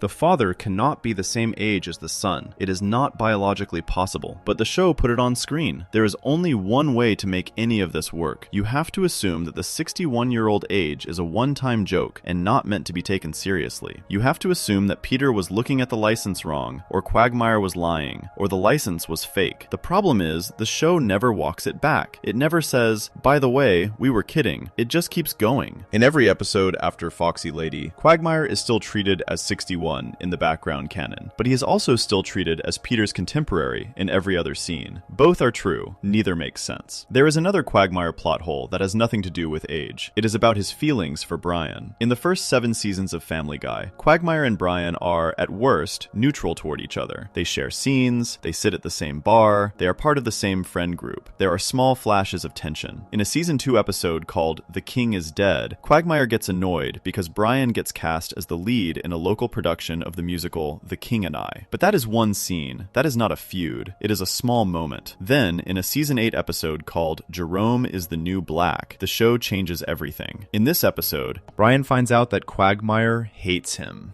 deeply. Not just dislikes him, hates him. Brian is shocked. He asks Quagmire why, and Quagmire gives one of the most talked about monologues in the show's history. Quagmire rants for almost a full 90 seconds. He says Brian is a liar. He says Brian is a freeloader who never pays for anything. He says Brian defecates on the Griffin family's yard. He says Brian hits on Lois while living in her house as her pet. He says Brian pretends to be an intellectual to get women into bed, but really only dates bimbos. He says Brian's writing is bad. He says Brian has done nothing good in his life. He says Brian is a big, sad, alcoholic bore. It is a scene where Quagmire unloads every criticism he has ever had about Brian, all at once. The scene is well written. Seth MacFarlane is on record saying it took a lot of effort to produce. Many fans consider it one of the best scenes in the whole show, because it feels like a real moment of anger from a real character. The problem is, where did this come from? For 7 full seasons, Quagmire and Brian had been fine. They were not best friends, but they were not enemies either. They had shared meals, they had been on trips together, they had done favors for each other. Nothing in the earlier seasons supports the level of hatred that comes out of Quagmire in this scene. This is a very specific kind of plot hole. It is not a mistake, it is a rewrite. The writers decided that they wanted these two characters to have a long-running feud, so they rewrote their history overnight. One episode treats them as acquaintances, the next episode treats them as if Quagmire has been secretly burning with rage for years, and the show expects you to accept that the new version was always the truth. After Jerome is the New Black, every episode featuring Quagmire and Brian has them at each other's throats. Quagmire insults Brian, Brian tries to be polite. Quagmire insults him more. This becomes a running storyline. It gets its own episodes. It eats up plot for years, and none of it matches the friendship, or at least the peaceful coexistence that the first 7 seasons showed. Then there is Quagmire's family history, which is also a series of contradictions. In one episode, Quagmire is said to be Polish, with a Polish birth name that was changed. In another episode, he claims he has never had sex with a Spanish woman, but he has a son in Madrid, Spain, who looks exactly like him, and who was shown in a season 4 episode called Peter's Got Woods. The Spanish son cannot exist if he has never slept with a Spanish woman. The show just shows him and moves on. Quagmire also has many children all over the world, according to various episodes. He has at least one daughter named Anna Lee, who was left at his doorstep in an episode called Quagmire's Baby. He has another daughter named Courtney, who he almost slept with at a prom before realizing she was his child, in an episode called No Giggity, No Doubt. He has unnamed children who attend a local elementary school, mentioned in passing in a season 9 episode called Tales of a Third Grade Nothing. For a man who has unprotected sex as often as Quagmire, this would add up over a 61-year life. But in many episodes, he acts shocked every time he learns he has another child. The show does not keep track. Every child is a surprise, even though he has been told many times that he has dozens of them. And then there is Quagmire's sister Brenda, who is introduced very late in the show. Brenda shows up in Jerome is the New Black, when Brian mistakes her for one of Quagmire's past one-night stands. She then appears again in a season 10 episode called Screams of Silence, the story of Brenda Q, which is a very dark, serious episode about her being abused by her boyfriend. The problem is, Brenda does not exist in the first 7 seasons of the show. Quagmire has no sister for the first 200 episodes. Then, suddenly, she is there, and she has a whole tragic history. Nobody ever mentions why we have never seen her before. Same with Quagmire's deaf brother Gary. He appears in 1 or 2 episodes and is never seen again. A whole deaf brother, introduced and then forgotten, in a character with a supposedly well-documented past. The bigger point here is that Quagmire's entire personal history has been built on the fly. Every time the writers need him to have a new relative, that relative exists. Every time they need him to be older or younger, his age shifts. Every time they need him him to hate someone, he has always hated them. The character is a patchwork of contradictory details, stacked on top of each other, and none of them are allowed to make each other false. You can line up the math, but the math breaks. You can count the children, but the count changes. You can try to figure out his real age, but the show has given you 3 birth years, and all 3 are official. Before we move on, if you're enjoying this analysis, please consider subscribing. It helps the channel tremendously. And yet, none of this compares to what happens with the character who holds the longest plot hole record in the entire show. A character who was introduced pregnant, stayed pregnant, and did not give birth for 7 straight years of real-world television. That is not a flashback gag. That is not a background detail. That is a pregnancy the show openly carried across more than 100 episodes before finally letting the baby come out. Section 6. Bonnie Swanson was pregnant for 7 actual years. This one is so strange that most people do not believe it at first. So let's lay it out carefully, step by step, using only what the show itself has put on screen. Bonnie Swanson is Joe Swanson's wife. She lives next door to the Griffins, on the other side from Quagmire. She first appears in a season 1 episode called A Hero Sits Next Door, which aired in May 1999, and from her very first scene, she is pregnant. She has a visible baby bump. She talks about the pregnancy. She is shown holding her belly. The show establishes, right there in her introduction, that Bonnie is expecting. The baby is coming any day now. That was 1999. Bonnie does not give birth until a season 7 episode called Ocean's 3.5, which aired in February 2009. That is 10 real-world years, over 116 episodes, 6.5 seasons of television, and in every single one of those episodes, Bonnie is still pregnant, still showing, still carrying the baby, still waiting. That is the plot hole. A pregnancy that lasted longer than most actors stay on a show. A baby that was inside its mother for a full decade before finally being born. A fetus that by any real measure of time should have been old enough to go to school before it ever saw the outside world. Now here is the thing. The show knows. The show absolutely knows. This is not a mistake that slipped past the writers. They openly joked about it for years. In a season 4 episode called Blind Ambition, Peter makes a direct reference to how long Bonnie has been pregnant. He says something like, "Has she not had that baby yet?" The line is meant to make the audience laugh. The writers are winking at the viewer. They are saying, yes, we know. We know it has been 6 years. We are not going to do anything about it. And that is exactly what they do. They do nothing about it. Bonnie stays pregnant. Episodes come and go. Everyone around her has storylines. Everyone else's lives move forward. Quagmire chases women. Peter gets into trouble. Brian writes bad novels. Stewie builds weapons. Lois gets jobs and quits them. And in the middle of all of this, Bonnie just stands around with a baby bump, waiting. Eventually, when Ocean's 3.5 finally comes around, the show plays the birth as a huge event. Joe is terrified. Peter tries to help in his usual stupid ways. And the baby, a girl named Susie Swanson, is finally born. But even the birth itself has a plot hole buried inside it, because in a season 3 episode called Lethal Weapons, there is a scene where Peter is arguing with Bonnie. During the argument, the baby inside Bonnie kicks Peter through her stomach. It is a cutaway gag, yes, but it is also a confirmation that there is a real, living, developing baby inside her. A baby with enough strength to kick a grown man. A baby that is present. A baby that has been developing. If that baby was already strong enough to kick Peter in 2001, and she was not born until 2009, then Susie Swanson spent at least 8 years inside her mother's uterus after she was already fully formed enough to kick. That is not a pregnancy. That is a hostage situation.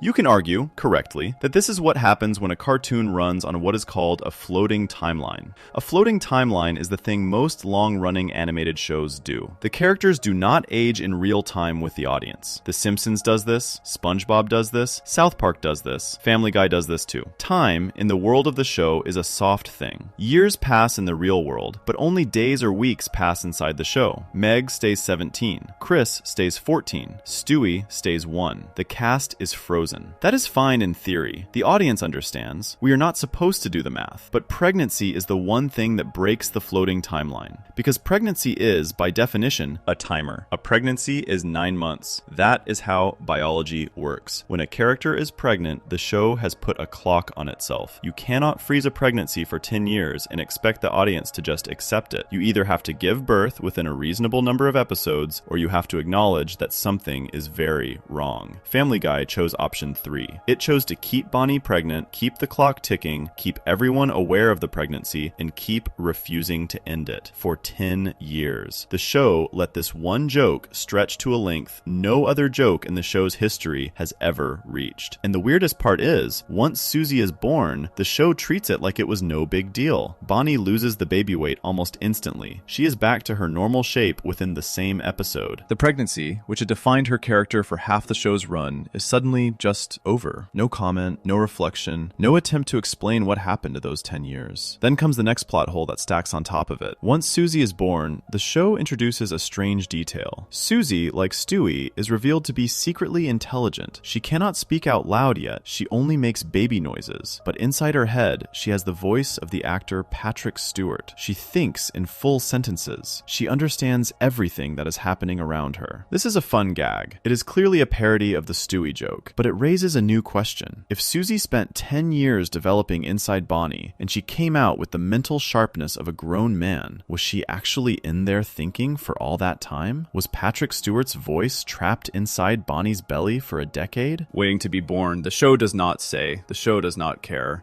And we also have to deal with the other problem the pregnancy created. Bonnie's first child, Kevin Swanson. Kevin was introduced in A Hero Sits Next Door. He is Bonnie's son. He was a teenager when we first met him. He was old enough to have had a crush on Meg Griffin. So when Bonnie appears pregnant in that first episode, she is pregnant with her second child. She already has Kevin. Now, during the 10 years of her pregnancy, Kevin goes through a lot of story. He ages up, he joins the army, he gets shipped off to the Iraq War, he goes missing in action, he is presumed dead, the show kills him off in the background with a casual line of dialogue in a later episode. His mother is still pregnant with his little sister during all of this. So Bonnie is not just carrying a baby for 10 years. She is also grieving a son who was sent to war and reported killed, all while still pregnant. Her emotional state during this decade should be unimaginable. A pregnancy that never ends, a son who died overseas, a husband who is paralyzed from the waist down. It is one of the most tragic setups in any cartoon, but the show does not play any of it as tragedy. She is just there, pregnant, waiting, smiling when the joke requires it. Let's look at some of the specific episodes where her pregnancy is visible, because it helps show how consistent this plot hole is across the show's run. In A Hero Sits Next Door, Season 1, she is pregnant, visibly. In Death Lives, Season 2, she is pregnant. In Lethal Weapons, Season 3, she is pregnant and the baby kicks Peter. In Let's Go to the Hop, Season 2, she is pregnant in the background. In Love Thy Trophy, Season 2, she is pregnant. In Forefather, Season 2, pregnant. In a dozen more Season 4 and 5 episodes, pregnant. By the time Blind Ambition comes around in Season 4, Peter is making jokes about her having been pregnant for years. The show is self-aware. It knows what it is doing. Then in Season 6, Season 7, Season 8, Season 9, she is still pregnant. It becomes background noise. It becomes the thing viewers stopped paying attention to. Nobody expected her to ever give birth. She was just always pregnant. Like Quagmire was always horny, or Peter was always stupid, or Brian was always drunk. Pregnant Bonnie was just part of the furniture of the show. And then finally, in Ocean's 3.5, they let her have the baby. Peter tries to induce labor by giving her a weird medicine. Whether that actually worked or whether it was a coincidence is not clear. She goes into labor, she goes to the hospital, Susie is born. Joe cannot afford the medical bill, which leads to a whole storyline about a loan shark. The birth itself is almost a side plot inside the episode. Now, here's the part of the plot hole that actually matters for the show's canon, because we need to ask, how many years did pass in the world of the show during this pregnancy? The floating timeline usually says very little time passes. Stewie stays 1, Meg stays a teenager, Chris does not really age, Peter turns 42 or 43 depending on the episode. So in theory, the whole show takes place over maybe 2 or 3 years of in-universe time. But Bonnie's pregnancy directly contradicts this, because you cannot have a pregnancy last 2 or 3 in-universe years either. That is still 3 times longer than a normal pregnancy. 2 years of pregnancy is still a biological impossibility. The show has, through Bonnie, broken its own timeline rules. Either time passes much faster than we think, and Stewie should be much older than 1, or time is running normally and Bonnie is medically defying all biology. It gets worse when you factor in Kevin. Kevin joined the army. Kevin went to Iraq. Kevin was killed. Kevin came back. All of those things happened between Bonnie getting pregnant and Bonnie giving birth. That is years of story. That is a boy becoming a man, getting deployed overseas, fighting in a war, being declared dead, and then returning home alive years later. That cannot happen in 2 or 3 years. That needs a decade or more. But the Griffin kids living next door did not age at all during that same period. So the pregnancy actually proves 2 contradictions contradictory things at the same time. It proves that time is passing, because Kevin's story requires a lot of it, and it proves that time is not passing, because no other character is visibly aging around her. Bonnie is standing inside a time bubble. Years pass outside her. Minutes pass inside her. And her pregnancy is tied to both clocks at once. This is the biggest structural plot hole in the whole show. Not the biggest character plot hole, not the biggest story plot hole, the biggest structural one. Because it shows that Family Guy cannot keep its own sense of time straight. A pregnancy is the simplest possible way to measure time in a story. If a character is pregnant, we know how many months have passed, roughly. If the pregnancy lasts 3 seasons, we know 3 seasons equal 9 months. If the pregnancy lasts 10 years, we know the show has no idea what time means anymore. And here is the nail in the coffin. After Susie is born, Bonnie has more children implied across later episodes. References to other kids, never seen, just mentioned. The show does not even bother to keep the Swanson family count steady. We have Kevin, we have Susie, and we have occasional hints of more. But only Kevin and Susie ever appear regularly. The rest are just ghosts in the dialogue. The pregnancy is the worst, but it is part of a bigger pattern. The show cannot keep time straight. Characters age when the story needs them to. Characters freeze when the joke needs them to. Years pass in some scenes, and days pass in others. And this becomes an actual problem, not just a joke, when it comes to Bonnie's first son, the one we mentioned earlier. Before we move on, if you're enjoying this analysis, please consider subscribing. It helps the channel tremendously. Because Kevin Swanson is not just a plot hole about time. Kevin Swanson is a plot hole about death. The show killed him. Officially, casually, in one line of dialogue, Joe Swanson mentioned in passing that his son had died in Iraq. It was a throwaway reference. Everyone moved on. And then, 2 full seasons later, Kevin walked through the front door of the Griffin's house, very much alive, and tried to explain away his own death with a story that did not make any sense. And the episode itself ended with a second Kevin showing up at the door, and Peter telling the audience there was no time to figure out which one was real. Section 7. Kevin Swanson died in Iraq and then came back alive twice. Kevin Swanson is Joe and Bonnie's son. He first showed up in the very first Swanson episode, A Hero Sits Next Door, all the way back in season 1. He was a teenager. He was friendly. He was, for a little while, kind of a love interest for Meg Griffin. He helped her with her homework. He walked her to school. He was the only boy in the neighborhood who treated her with basic respect. For the first few seasons of the show, Kevin was a regular part of the Swanson family on screen. Then the show quietly wrote him off. In a season 4 episode called Patriot Games, Kevin is briefly shown. After that, he fades from the show. The writers, in hindsight, have said they ran out of ideas for him. He had served his purpose as Meg's unspoken crush and as a Swanson family member. They needed a way to get him off the show without making a big deal of it, so they sent him to war. In a later episode, Kevin is said to have been accepted into the military. He is shipped off to the Iraq War. He bids everyone farewell. The Swanson family is sad but proud. Kevin is now gone, serving overseas. For a while, that is the end of it. He is a background character, mentioned here and there. In a season 5 episode called Love Black Julie, Bonnie mentions getting a Mother's Day letter from Kevin while he is deployed. Fine. That is normal. He is alive. He is serving. He is just not on the show right now. Then comes Steroids. Steroids is a season 7 episode. It aired in May 2009. And in the middle of this episode, buried in a side scene, Joe casually mentions that Kevin is dead, killed in Iraq. That is it. That is the whole reveal. No special episode, no funeral, no grief arc, no emotional weight. Just one throwaway line, in passing, in the background of a different storyline. Joe's son, who was introduced as a recurring character in season 1, who was important to Meg, who was a full member of the Swanson family, is now dead. And the show spent 0 episodes on it. It is the single most casual death of a returning character in cartoon television history. Fans noticed. They did not like it. Kevin had been with the show for years. He deserved more than a background mention. But the show did not care. The writers had moved on. Kevin was off the board. Then comes Thanksgiving. Thanksgiving is a season 10 episode. It aired in November 2011. That is 2 full seasons after Kevin's death was announced. In this episode, the Griffins are hosting a big Thanksgiving dinner. Everyone is there. Joe and Bonnie have come over. The food is on the table. Everyone is sitting down. There's a knock at the door. Peter opens it. Kevin Swanson is standing there, alive. Joe and Bonnie are shocked. They cannot believe what they are seeing. They run to hug him. They cry. They ask how this is possible. The army told them Kevin was dead. They were told there was a body. They had accepted the loss. And here he is, on their doorstep, breathing. Kevin tells them a story. He says he was in a coma for 5 years, in a hospital in Kuwait. That is why nobody could find him. That is why the paperwork said he was killed. It was all a mix-up. up. He is alive. He is fine. He is home. Except, as the episode goes on, Kevin's story does not add up. He mentions details that do not match. He talks about events that happened during the years he was supposed to be in a coma. The family starts to notice something is off. Eventually, Kevin breaks down and tells the truth. He was not in a coma. He faked his death. He went AWOL, which is a military term for abandoning your post without permission. He did it because he could not stand what the United States was doing in Iraq. He had befriended local Iraqi civilians. He watched innocent people die. He watched his fellow soldiers die. He decided the war was wrong, so he staged his own death, walked off, and spent years hiding. Eventually, he made his way back to Rhode Island. Now, this is, honestly, a strong storyline. It is genuinely serious. The show handles Kevin's anti-war argument with more weight than it usually gives to anything. Brian defends him. Other characters disagree. There is a real debate. It is one of the more grown-up scenes Family Guy has ever done. Joe is furious. Going AWOL is a serious crime. Joe is a cop. He arrests his own son. He handcuffs Kevin and prepares to take him to jail. Then Kevin reminds Joe of a moment from Joe's past, when Joe let a small crime slide because he felt sympathy for the person committing it. Joe softens. He lets Kevin go. Father and son make up. The episode is almost over. And then, the show drops the biggest joke of the whole story on its audience. There is another knock at the door. Peter opens it. A second Kevin Swanson is standing there. A different actor, a different voice, a different look. This Kevin points at the Kevin we just spent the whole episode with and says, "Wait, that man is an imposter. I am the real Kevin Swanson." Everyone stares. Peter turns to the camera. He tells the audience that they do not have time to figure this out, and the episode just ends. Roll credits. That is not a made-up description. That is exactly how the episode ends, with two different Kevins standing in the same room, both claiming to be real, and Peter telling us we are not going to get an answer. The show never resolves it. Not in the next episode, not in the next season, not ever. We do not find out which Kevin is real. We do not find out what happened to the fake one. We do not find out what the two Kevins have been doing since the episode ended. The Kevin who appears in later episodes is drawn and voiced like the first one, the one we spent the whole Thanksgiving episode with. But there is no on-screen confirmation that he is the real one, just a quiet choice by the writers to pretend the second Kevin never showed up. That is the plot hole, laid bare. Kevin Swanson was alive in early seasons. He was reported dead, officially, on screen in a casual line. He came back alive 2 seasons later with a fake coma story. He admitted he faked his own death. His father arrested him and then let him go. And then a second version of him showed up at the door, and the show just walked away from the question. Let's talk about why this works as a plot hole and not just as a joke. Family Guy does lots of absurd things in its endings. Cutaways end strangely all the time. Episodes often wrap up with a weird cliffhanger that nobody mentions again. That is part of the show's style. But Kevin Swanson is different. He is a recurring character. He has a family. He keeps appearing in later episodes. The show continues to use him. So the audience is told, silently, that the version of Kevin we see after Thanksgiving is the real one. But the episode itself never tells us that. The show is asking you to just accept that the second Kevin does not count, without ever explaining why. And the problem gets bigger when you look at Kevin's behavior in episodes that come after Thanksgiving. In season 10, in an episode called Tom Tucker, The Man and His Dream, Bonnie mentions that Kevin recently tried to kill himself by drinking 2 bottles of dish soap. He is at home now after the AWOL reveal, living with his parents. He is deeply depressed. He is showing signs of what real veterans experience after combat. The show is giving Kevin a post-war depression storyline. This is treated as real. Kevin has PTSD. He suffers nightmares. He cannot sleep. In a season 11 episode called Internal Affairs, Chris mentions that Kevin spends all day at the local bus stop, but never actually boards a bus. He has become a ghost, wandering the edges of the show, unable to rejoin normal life. This is actually some of the most serious, thoughtful writing Family Guy has ever done. A veteran coming home and not being able to reintegrate into civilian life is a real story that affects many families. The show, for once, is treating it with weight. Except the weight is hollow, because Kevin did not really go through a war. Kevin faked his death. He spent years hiding, not fighting. So his PTSD is not from combat. It is from what exactly? Guilt? Fear? Running? The show acts like Kevin is a traumatized soldier, when, by his own confession, he spent years avoiding being a soldier. These two stories do not match. He either experienced the horrors of war, and that is why he is depressed, or he ran away before those horrors happened, and his depression has a different source. The show wants both. both. A tragic, traumatized veteran for the emotional scenes, and a runaway deserter for the political argument. You cannot have both at the same time. And let's go back to the second Kevin for a second, because that moment at the end of Thanksgiving is actually one of the sneakiest plot holes the show ever planted. Most viewers laughed and forgot, but the moment is canon. It happened. A second Kevin, clearly different from the first, appeared on screen and accused the first of being an imposter. If the writers had wanted to make it clear that the second Kevin was a joke, they could have had him melt into a pile of goo, or be revealed as a mask, or be some obvious gag. They did not. They played it straight. A serious-looking man said, "That is not the real Kevin." Some fans have tried to work out which Kevin is the real one. The first Kevin, the one we saw all episode, is the one the show used going forward. The second Kevin vanished. The most likely explanation is that the second Kevin was the real soldier, the one who stayed in Iraq, the one whose identity got confused after his unit was destroyed, and the first Kevin was an imposter who took his identity. But the show never confirmed any of that. It is just a theory. The canon answer is simply, there are two Kevins. The show does not care which is real. Move on. There is also a broader plot hole around the Swanson family that Kevin's return just adds to. Joe Swanson is a police officer. Joe is paralyzed from the waist down. In later seasons, Joe becomes paralyzed from the neck down in an episode called Brokeback Swanson. Bonnie leaves him during that episode. She goes to Europe. But then in the next episode, she is back with no real explanation. Joe is back in his usual wheelchair, not fully paralyzed anymore, with no mention of how he recovered. The whole storyline is dropped. This matters for Kevin because Kevin's home life, the one the show uses to write his post-war depression scenes, only makes sense if Joe and Bonnie are still married and normal. But Joe and Bonnie's marriage has been shown to collapse multiple times, then silently reset across different seasons. Kevin is supposedly living in a stable home while he recovers. In reality, the house he is living in has been destroyed and rebuilt. Its parents have split up and reunited, and its baby sister has aged from newborn to 5-year-old to toddler again, depending on the episode. And one more thing about Kevin that people tend to miss. Early Kevin, the one who hung out with Meg, was voiced by a different person. Later Kevin, the one who came back alive in Thanksgiving, is voiced by the actor Scott Grimes, who also plays a character on Seth MacFarlane's other show, American Dad. Scott Grimes voices Kevin from Thanksgiving onward. The voice is completely different from the earlier Kevin. The two voices do not sound related. It is almost as if the show is quietly admitting in its casting that this is not the same character. But on screen, the show says, "This is Kevin. Do not ask questions." What does all of this add up to? It adds up to a character who died, came back alive, admitted he faked his death, got arrested, got released, developed trauma that did not match his actual experiences, was replaced by a second version of himself that the show never explained,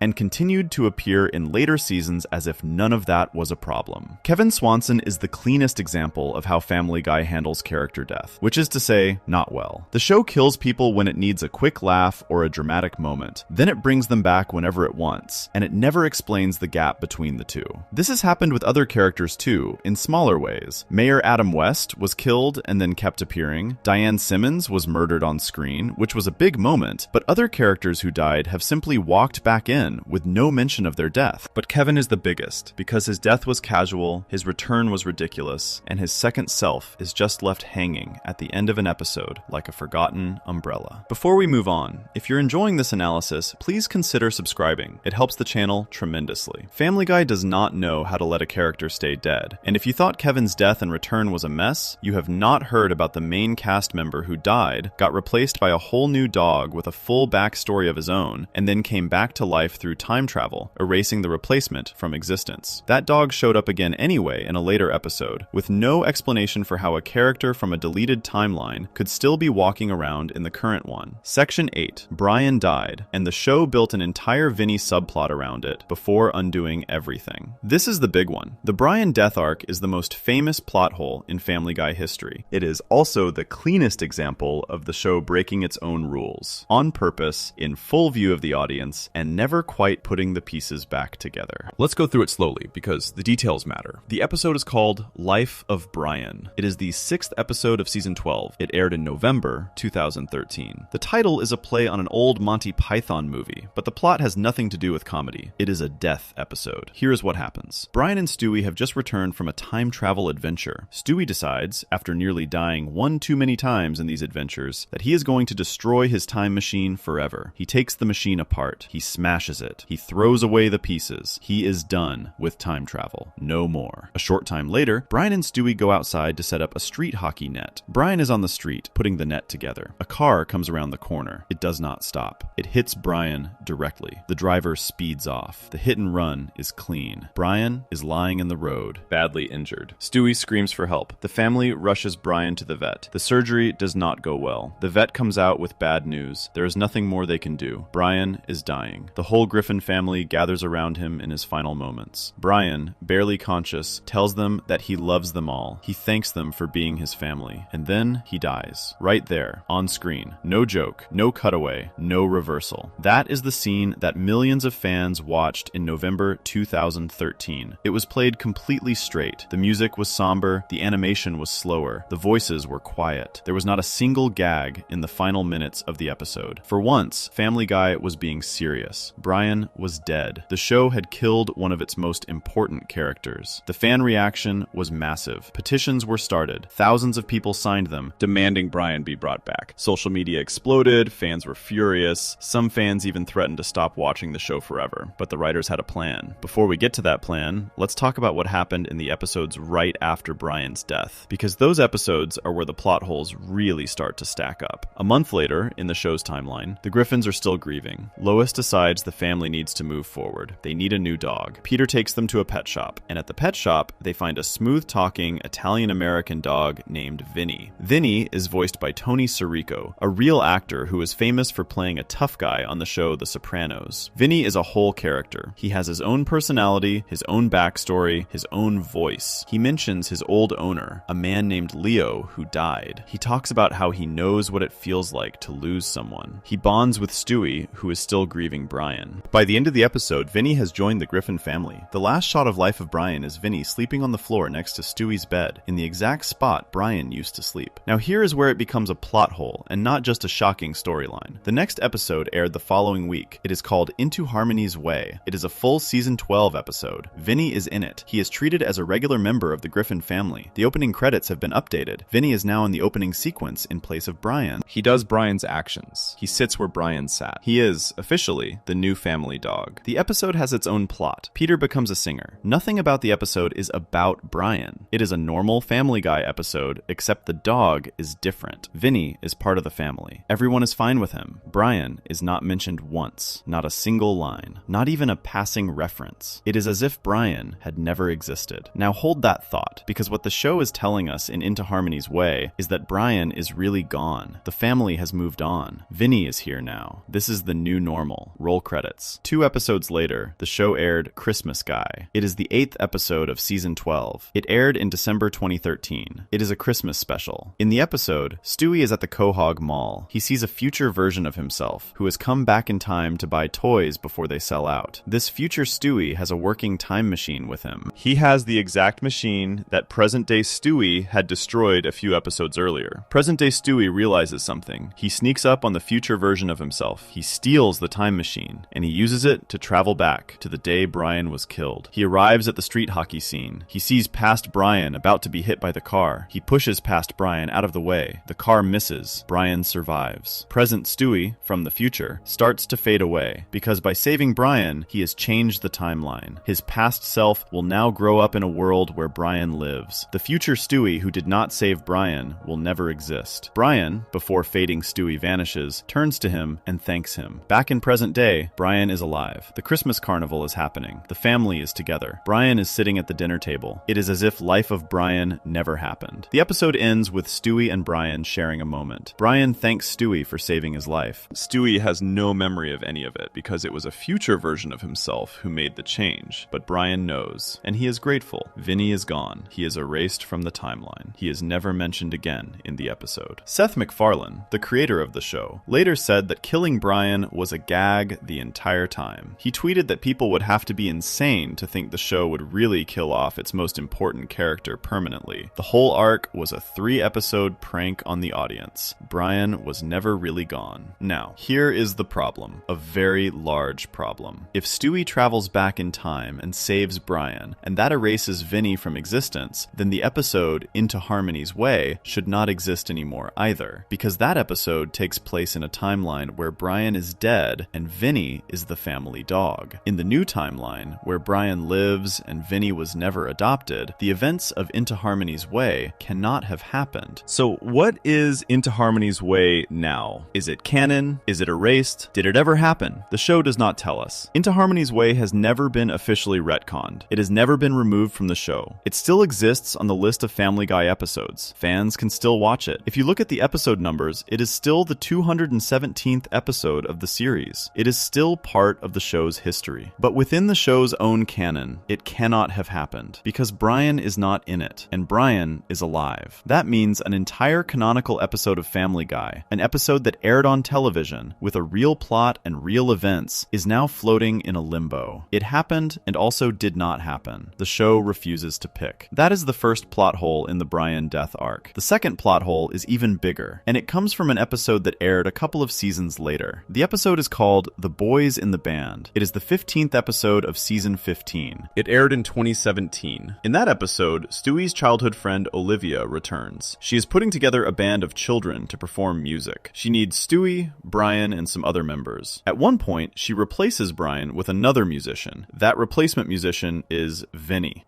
the Italian-American dog. The dog who was adopted after Brian died and then erased from existence when Brian was saved. Vinny is in the episode. He has dialogue. He is drawn the same way he was drawn in season 12. He is voiced the same way. He is Vinny, the exact same Vinny. How is this possible? If Stewie erased Vinny from the timeline by saving Brian in Christmas Guy, then Vinny should not exist in the current canon. He was never adopted because Brian was never dead. He was never part of the Griffin family. He should have remained in the pet shop, never entering the Griffins' lives. But here he is, in a season 15 episode, 3 years after being erased, showing up to fill in for Brian in a band. The show does not explain this. Nobody in the episode says, "Oh wait, how do we know Vinny if we never adopted him?" Nobody says, "Vinny, what are you doing here? You are supposed to not exist." The episode just uses him as a background character, like he was always there. There are only two ways to explain it. Either the time travel erasure in Christmas Guy did not fully work, and Vinny still exists as a separate dog who just happens to not live with the Griffins anymore, or the show forgot that Vinny was erased and brought him back anyway because the writers thought the gag was funny. Both explanations are bad. The first requires us to believe that Stewie's time travel is partial, meaning Brian lives and Vinny also still exists, but in a different house, and the two dogs have simply never crossed paths until now. The second requires us to accept that the show does not remember its own rules. Either way, Vinny should not be in that episode, but he is. There is a deeper problem here too. When Seth MacFarlane admitted that Brian's death was a gag all along, he broke the trust that long-running shows rely on. Because if the show's writers are willing to kill a main character and then undo it with time travel, then nothing that happens in Family Guy matters. Every death is fake. Every consequence can be reversed. Every storyline can be walked back. The show has no stakes. It never did. And yet, between Life of Brian and Christmas Guy, the show genuinely tried to make fans believe Brian was gone for good. Into Harmony's Way was a real episode, with a real plot, treated as a new status quo. If the writers had always planned to bring Brian back, then Into Harmony's Way was an elaborate lie to the audience. A whole episode of television, existing only to trick viewers into thinking Vinny was the new dog. Let's also talk about what happens to Brian after he comes back, because this is its own mini plot hole. In Christmas Guy, when Brian is brought back to life, he has memories of the entire experience. He thanks future Stewie for saving him. He knows in some way that he was dead and came back. But in every episode after that, Brian acts like nothing happened. He does not talk about the experience of dying. He does not mention Vinny. He does not reflect on the fact that he was hit by a car and killed. He just goes back to being regular Brian. The trauma of his own death, which was played so seriously in Life of Brian, has simply been erased from his personality. This makes sense if you think of the arc as just a joke. Of course, regular Brian does not remember being dead, because the show needs him to be regular Brian in every episode. But if you treat the canon seriously, which is what a plot hole analysis requires, Brian should be a deeply changed character after Christmas Guy. He literally died. He was literally brought back through time travel. He should have a different outlook on life. He should be grateful. He should be afraid of cars. He should at least mention it once. He never does. There is one more tiny thing. In the episode right after Christmas Guy, which is called Vestigial Peter, Brian is completely completely normal. There is no acknowledgement of the fact that he was dead for the past 2 episodes. The family is acting like Life of Brian and Into Harmony's Way never happened. Stewie has no memory of saving Brian because it was future Stewie who did it. Present Stewie just woke up one day and Brian was alive. From his point of view, the death never happened at all. So half the characters in the house remember a version of events where Brian died, Vinny was adopted, and then Brian came back through time travel. The other half of the house remembers a version where none of that happened and Brian was alive the whole time. And the show does not clarify which memory is real. It just moves on. This is the deepest plot hole in Family Guy. A character who died got replaced by a full new cast member with his own history, got brought back by time travel, and whose replacement then mysteriously reappeared 3 seasons later.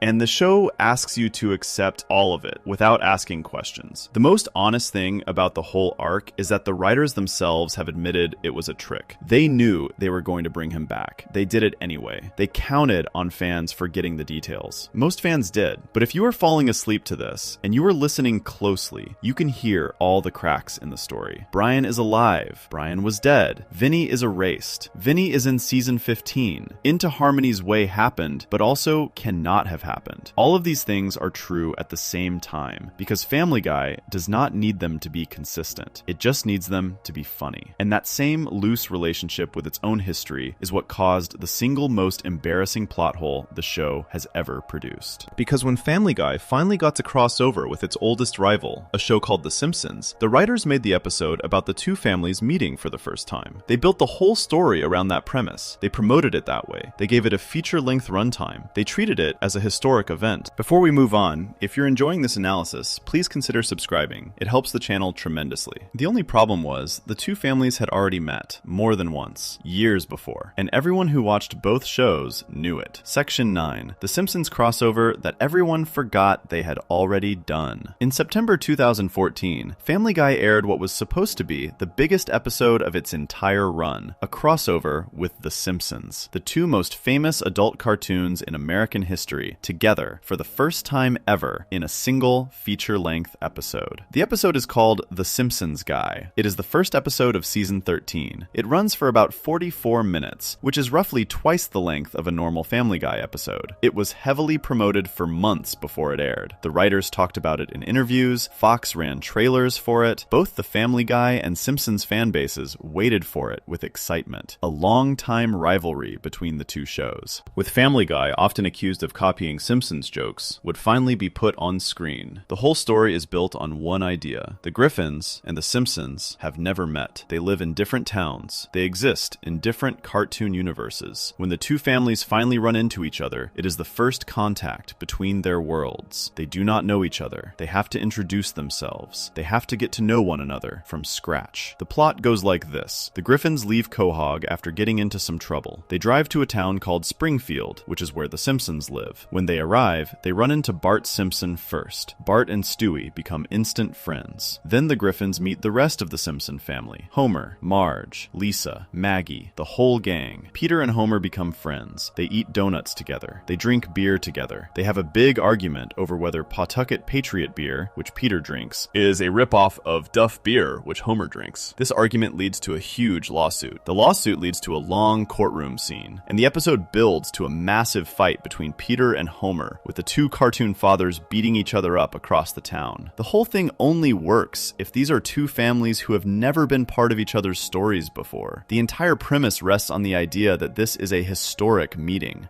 that these 2 worlds have been separate, that the audience is finally watching something new. Here is the problem. The 2 families had already met, more than once, and both shows had shown it. Let's go through the evidence. The first meeting happened in a Simpsons episode called Treehouse of Horror 13. This is the 13th Halloween special from The Simpsons. It aired in November 2002, which is 12 years before The Simpsons Guy. 12 years. In one of the segments of that Halloween special, Homer Simpson creates a bunch of clones of himself. These clones fill the whole town. They cause chaos, and in one short shot during the chaos, the camera pans across the field of Homer clones, and you can see, among them, Peter Griffin. The shot is quick, but it is definite. Peter Griffin is there, visually, on screen, in an official Simpsons episode, inside Homer's world, mixed in with Homer clones. That is not a fan theory. That is on the DVD. That is in the episode. Peter Griffin Griffin and Homer Simpson were in the same scene, in the same town, 12 years before the Simpsons guy pretended they had never met. The second meeting came in another Simpsons episode called The Italian Bob. This aired in December 2005, 9 years before the Simpsons guy. In this episode, the Simpsons travel to Italy. While they are there, at one point, they look at a book of criminal mugshots. The book is filled with cartoon characters wanted for crimes. Among the mugshots is Peter Griffin. His face is there, clearly visible, listed as a criminal. Right next to him is Stan Smith from American Dad, another Seth MacFarlane show. The joke in the scene is that Peter is wanted for, in the show's words, plagiarism. Stan is wanted for plagiarism of plagiarism. The joke is clearly about Family Guy being accused of copying The Simpsons and American Dad being accused of copying Family Guy. So in 2005, The Simpsons officially put Peter Griffin on screen in their world as a criminal in Italy, 9 years before the crossover that treated the two families as strangers. The third meeting happened the other way around, on Family Guy itself. In a Family Guy episode called Cool Hand Peter, which aired in season 6 in 2008. This is 6 years before The Simpsons guy. In the episode, Peter and his friends are put on trial. The courtroom is filled with a jury made up of cartoon characters, and among the members of that jury, sitting there, listening to the case, is Homer Simpson. That is not a background cameo. That is a speaking appearance. Homer Simpson is drawn in the Family Guy style, sitting in the jury box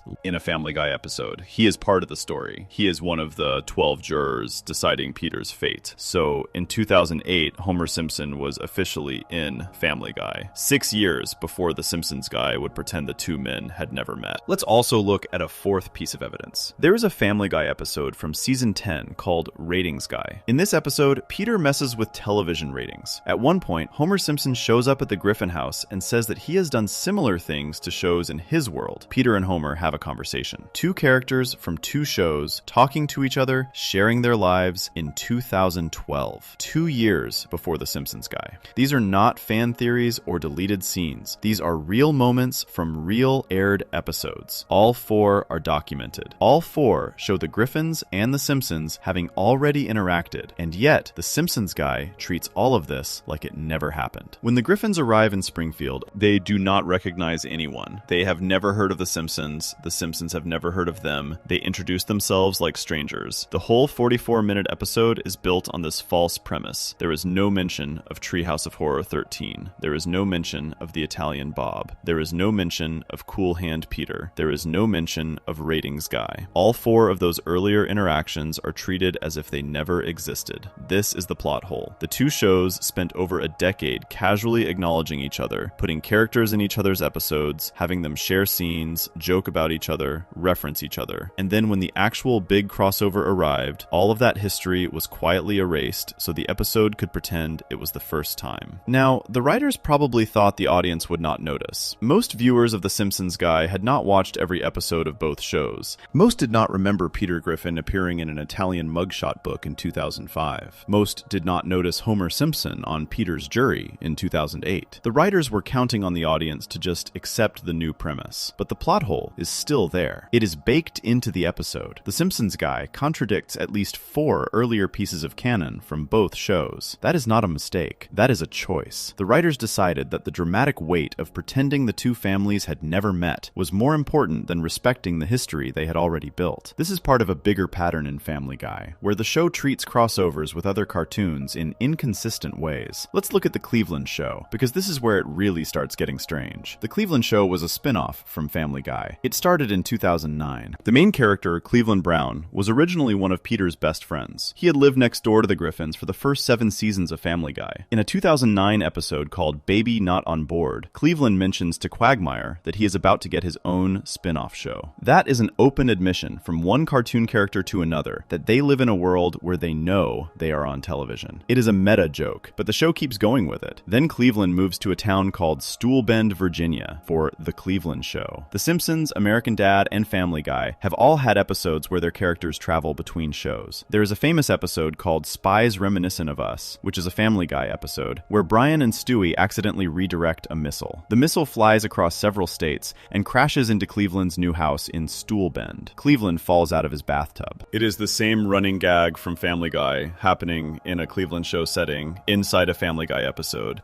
This proves that Family Guy and The Cleveland Show take place in the same universe. They are in the same reality. The characters can reach each other geographically. Then there is American Dad, another Seth MacFarlane show. In the three-way crossover episode called Hurricane from 2013, Peter Griffin, Cleveland Brown, and Stan Smith from American Dad all appear together at the end of the episode. Their three houses end up in the same neighborhood after a storm. They face off against each other. Three worlds, one scene, one ending. So, according to the show's own canon, all four Seth MacFarlane cartoons exist in the same world. Family Guy, The Cleveland Show, American Dad, and the spin-offs are all connected. The characters know each other, they can travel between their towns, they can meet up. But The Simpsons is not a Seth MacFarlane show. The Simpsons is made by a completely different creative team. Yet the two shows have been referencing each other for decades, with characters appearing in both. And when the big crossover happened, the show decided to pretend none of that history existed. This is the plot hole that matters. Family Guy has no consistent rule about which other cartoons are in its world. The Cleveland Show and American Dad are in. That is canon. The Simpsons might be in, based on the four earlier crossovers. But then the Simpsons guy said no, they are not in. They are separate. We have never met before. The canon is broken. And it gets worse when you look at smaller cartoon references in Family Guy over the years. Characters from the Flintstones have appeared in Family Guy episodes. Characters from Star Wars have appeared. Characters from the Muppets have appeared. Cartoon characters from 100 different shows have been part of Family Guy cutaways and jokes. Each time, the show acts as if those characters exist in the Family Guy world. But when it comes to the actual canon of crossovers, the show never clarifies which ones count. Are Bart and Stewie friends in the current Family Guy canon? Based on The Simpsons guy, yes. Have they met since? The show does not really say. Are The Simpsons part of the larger Seth MacFarlane cartoon universe that includes Cleveland and Stan Smith? Unclear. The writers have never answered. There is one more detail about The Simpsons guy that is worth mentioning. At the end of the episode, Peter and Homer's fight destroys a lot of Springfield. Buildings are wrecked, people are injured, there are real consequences to the battle. And then the episode ends, and the two families go their separate ways, and Family Guy never mentions Springfield again. If The Simpsons really exist in the Family Guy world, and Peter just had a 44-minute adventure in their town, he should remember it. He should reference it. He should mention Homer or Bart or Lisa in later episodes. He does not